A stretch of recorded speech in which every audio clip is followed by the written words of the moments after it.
नमस्कार भक्तों, आप सभी का एक बार फिर से स्वागत है हमारे चैनल भक्ति में। और आज हम सुनेंगे बृहस्पतिवार यानी गुरुवार की कहानी, जो भगवान श्री विष्णु जी की कथा है। इसी गांव में एक साहूकार रहता था, जिसके घर में अन्य वस्त्र और भी धन की किसी कमी नहीं थी, परंतु उसकी स्त्री बहुत ही कृपाण थी।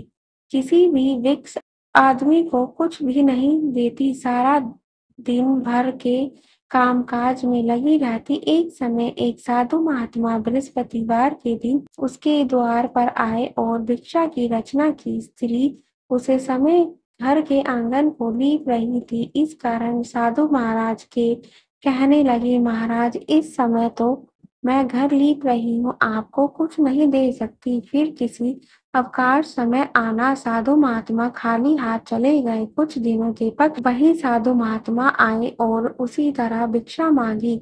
साहूकार ने उसी समय लड़के को खाना खिला रही थी। कहने लगी, महाराज, मैं क्या करूं, अवकाश नहीं है, इसलिए आपको भिक्षा नहीं दे सकती। तीसरी बार महात्मा आए और उसने उन्हें उसी तरह टालना चाहा, परंतु महात्मा जी कहने लगे, यदि तुमको बिल्कुल भी अवकाश हो जाए तो क्या तुम मुझको दोगी?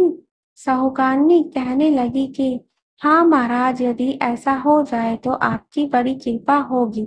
साधु महाराज कहने लगे, अच्छा, मैं एक उपाय बताता हूँ। तुम बृहस्पतिवार के दिन सूर्योदय के बाद उठो और सारे घर में झाड़ू लगाकर पूरा एक कोने में जमा करके रख दो और घर में चौका मत लगाओ। फिर स्नान आदि करके घर वालों से दो कि उसे दिन सब हजामत अवश्य बनवाए।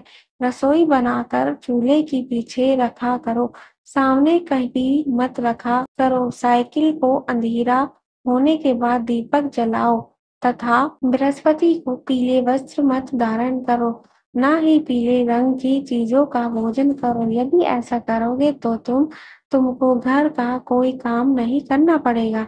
साहूकानी ने ऐसा ही किया। बृहस्पति को चढ़े उठी झाड़ू लगाकर कूड़े को घर के एक कोने में जमा कर दिया और पुरुषों ने हजामत बनवा भोजन बनाकर चूल्हे के पीछे रख दिया। यह सब बृहस्पतिवारों को ऐसा ही करती रही।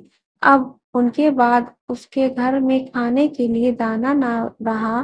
थोड़े दिनों में महात्मा फिर आए और उन्होंने भिक्षा की याचना की, परंतु सेठानी ने कहा, महाराज, मेरे घर में खाने के लिए अन्न नहीं है, आपको क्या दे सकती हूँ? तब महात्मा ने कहा, जब तुम्हारे घर में सब कुछ था तब भी कुछ ना दिया, अब पूरा घर अवकाश है, अब भी कुछ नहीं दे रही हो, तुम क्या चाहती हो वह कहो। तब से सेठानी ने हाथ जोड़कर कहा, महाराज, अब कोई ऐसा उपाय बताओ कि मेरे घर में पहले जैसा धंधा हो जाए। अब मैं प्रतिज्ञा करती हूँ कि अवश्य मैं आप जैसा कहोगे वैसा करूंगी। तब महात्मा जी बोले, बृहस्पतिवार को कल उठकर स्नान आदि से निर्मित होकर अपने घर को गौ के गोबर से लीपो तथा घर के पुरुषों हजामत न बनवाए दुखों को ऐन जल देती रहा करो।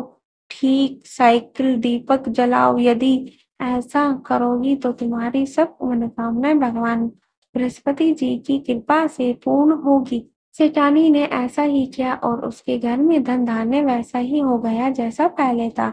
इस प्रकार भगवान बृहस्पति जी की कृपा से अनेक प्रकार के सुख भोग कर सेठानी दीर्घ काल तक जीवित रह जाए। बृहस्पति देव महाराज की जय।